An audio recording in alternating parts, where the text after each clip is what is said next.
Hello and welcome to another episode of the Journey with Me podcast, where the journey is greater than the destination. I, of course, am your host, Holly Harris, your journey girl, helping you to manage the middle. And of course, today, once again, I am on my YouTube platform. And this also, of course, will be on Apple or Spotify or wherever you get your podcasts. But once again, I wanted to share across all of my platforms because I feel like this next teaching that I'm going to do, which will be, in fact, a series, will be beneficial to both platforms. So, what I want to talk about over the next three episodes is mask, MASKS, and mainly unmasking, getting behind the mask that we sometimes wear. Sometimes we can go throughout life and not even realize we're wearing a mask because it has inadvertently become a part of who we are. And it's hard to distinguish where the real us begins and ends. But on today's episode, I wanted to help us unpack that together. I know for myself, I have gone through various seasons of my life where I have worn masks and not been my true self. And so I want to help others get to a place of authenticity.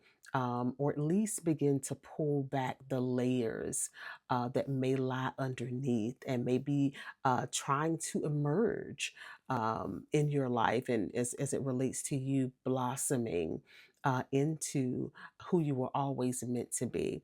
And this teaching is not meant to be a me message, even though we're talking about unmasking, but it's unmasking with the benefit of walking into and becoming truly who you're meant to be so that you can fulfill the plan of God ultimately, because we can't present a false us to the world if we're going to be truly effective in drawing others to Christ or just whatever the Lord has given you to do, ultimately to glorify Him at the end of the day. And we can't fully glorify God when we are walking around wearing masks.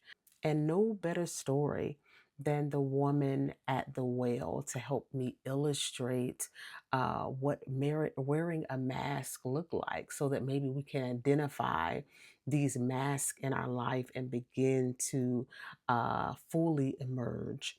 And so, again, this is going to be a series. So, over the next three episodes, I'm going to be unpacking this with this scripture as a base. So, first off, I'm going to start by reading the story of the woman at the well, and that is found in John chapter 4. And I'm going to read verses 1 through 30. So, it's going to be a little bit of reading, but just hang in there with me. And I think I'm going to put my readers on. So, there may be a little bit of a glare on the screen, but I need to be able to see. Amen. Okay, so let's start with verse 1. It says, when therefore the Lord knew the Pharisees had heard that Jesus made and baptized more disciples than John, though Jesus himself baptized not, but his disciples, he left Judea and departed again into Galilee, and he must needs go through Samaria. Then cometh he to the city of Samaria, which is called Sychar, near the parcel of ground that Jacob gave to his son Joseph. Now Jacob's well was there. Jesus, therefore, being wearied with his journey, sat thus on the well, and it was about the sixth hour. There cometh a woman of Samaria to draw water. Jesus saith unto her, give me drink. For his disciples were gone away into the city to buy meat. Then the woman of Samaria said unto him, how is it that thou, being a Jew, askest drink of me, which am a woman of Samaria? For Jews have no dealings with Samaritans. Jesus answered and said unto her, if thou knewest the gift of God, and who it is that saith to thee, give me to drink, thou wouldest have asked of him, and he would give thee living water.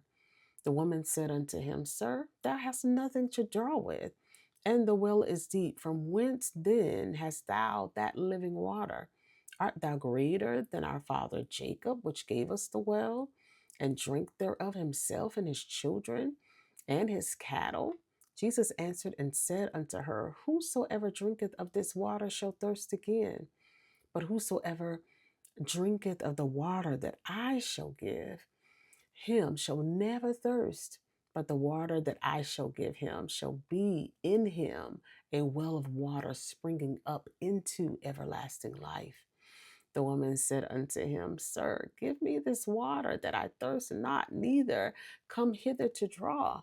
Jesus said unto her, Go call thy husband and come hither. The woman answered and said, I have no husband. Jesus said unto her, Thou hast well said, I have no husband. For thou hast had 5 husbands, and he whom thou now hast is not thy husband. In that saidest thou truly. The woman said unto him, Sir, I perceive that thou art a prophet. Our fathers worshipped in this mountain, and ye say that in Jerusalem is the place that men ought to worship.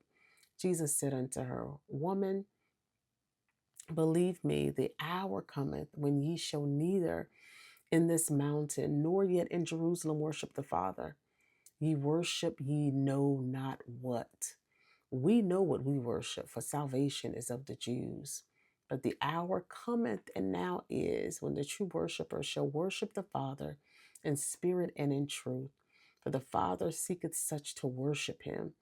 God is a spirit, and they that worship him must worship him in spirit and in truth.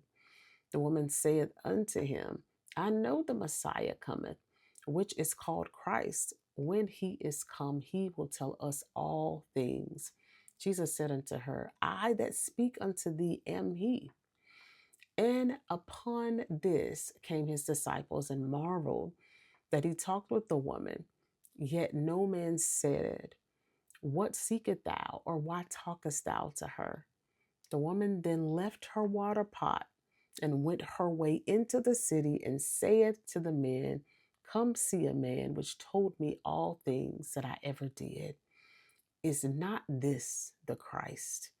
Then they went out of the city and came unto him. Wow, it's an amazing story of the woman at the well. And so, again, we're talking about unmasking. And so, this is a great story that's going to help us illustrate what wearing a mask look like, so that hopefully we can begin to pull back the layers in our own lives. Okay. And so, before we dive into this a little bit more, I wanted to give you a little bit of history with the Jews and the Samaritans. How did it get this bad to where they had no dealings with each other? Where it all started, back when they were all brothers, back when they were one tribe, back when they were related, which, they are related, they are kin. And so, but it all started again when they were one nation. And because of conflict, because, of course, bickering back and forth, and these are saying we should worship this way. These are saying we should do this. And so eventually a split happens, and it splits into the northern and the southern regions. Okay. But what ends up happening is, due to their disobedience as a whole, and due to the idolatry, right? Israel begins to be conquered one piece at a time. And so the first to be conquered was the northern region. And so the northern region was conquered by the Assyrians. And what ends up happening is the Assyrians infiltrate the northern region, and they do so with the sole purpose to diminish the Israelites' identity and culture. And they're successful in many respects, because those who begin to intermingle with them and intermarry with him ended up taking on their customs and their gods. So this is where the Samaritan people begin to form, right? And so you have a part of the Samaritan people that begin to embrace their customs and embrace their gods, and but then you have the other part that remain faithful and loyal to the traditions of the Israelite, right?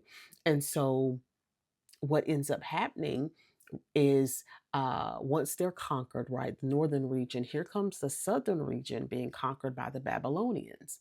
And so, we have both that are in captivity, but then, of course, the Babylonians, there's an end to that captivity. And so the Israelites, once they're released, they go back to their homeland and they begin to rebuild the temple. Now, there are many who speculate or who say that some of the Samaritans did try to help the Israelites rebuild the temple in Jerusalem, but they refused to have them do so because of their intermingling with the Assyrians. And so, again, so we have this split that happened. Even within the Samaritans, you have some who went off with the Assyrian gods and the customs, and they're just living their best life with them. And then you have those part of the Samaritans who still stayed faithful to God. But as a result of the rift, they end up forming their own uh, form of Judaism. Okay. And so, but in their form, they felt as though the place that they should worship the God of Israel is at Mount Gerizim, right? And so, of course, you have the Jews who are like, no, Jerusalem is where we are to worship God. And so again, these Samaritans, they developed their own worship practices and customs, and so this increased the tensions between them because you have some who are saying we're supposed to worship here, and some who are saying we're supposed to worship there. And just to give you some background on Mount Gerizim, that was the place where after Exodus, the Israelites performed ceremonies of blessing. Okay, and it's also the place where Abraham almost sacrificed his son. So this is a very important site overall to all of the Israelites, but in particular, the Samaritans are like, this is where we are supposed to worship. And so yeah, um, so that's kind of a little abbreviated history of the Jews and the Samaritans and how it got to the point where they had this beef. Okay. And just to give you a little bit more context, um, they say in the Bible commentary that some believe that Jews traveling between Galilee and Judea, they would take longer 6-day journeys along the Jordan River Valley rather than taking that shorter, more direct route through Samaria because of their bitter history between the Jewish people and the Samaritans. So that's really interesting that they would even make it harder on themselves and travel further outside of the parameters of what they,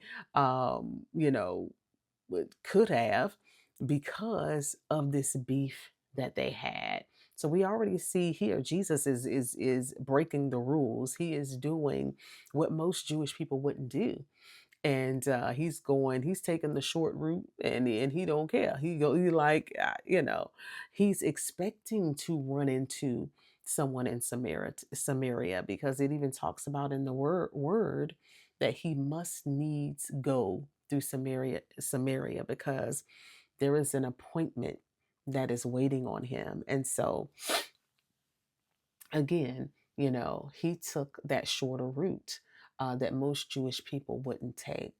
And so, and then another thing to note is that Samaritan people were declared unclean and their water vessels unclean for Jewish drinking, right? So we have once again, Jesus breaking the rules even with that. And not only that, also asking a woman for a drink could be considered flirting, especially one who has come to the well alone because she has a reputation for looseness. So we see Jesus breaking all kind of rules here. But he's purposeful and he's intentional about what he's doing because he knows that this is going outside of what a Jewish person would normally do.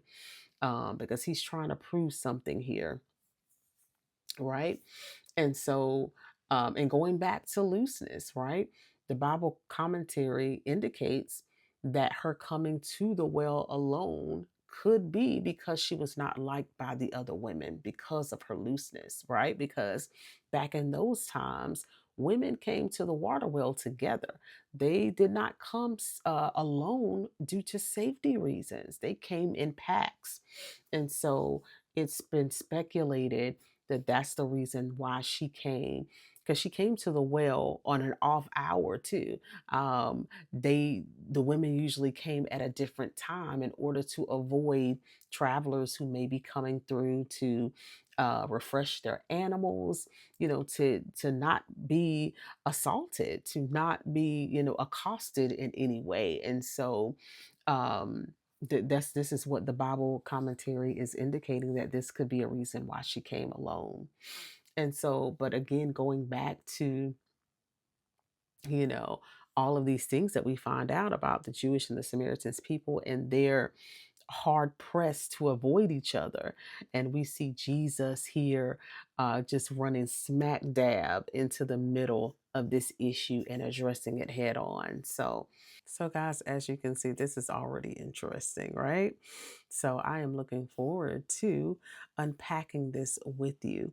Again, this is called the unmasking, where we're going to be showing through this text how mass can manifest, or um, how we can better identify when we are wearing a mask and not being our authentic selves. So yeah, so I hope you will join me for this journey of unmasking, because you're in for a treat.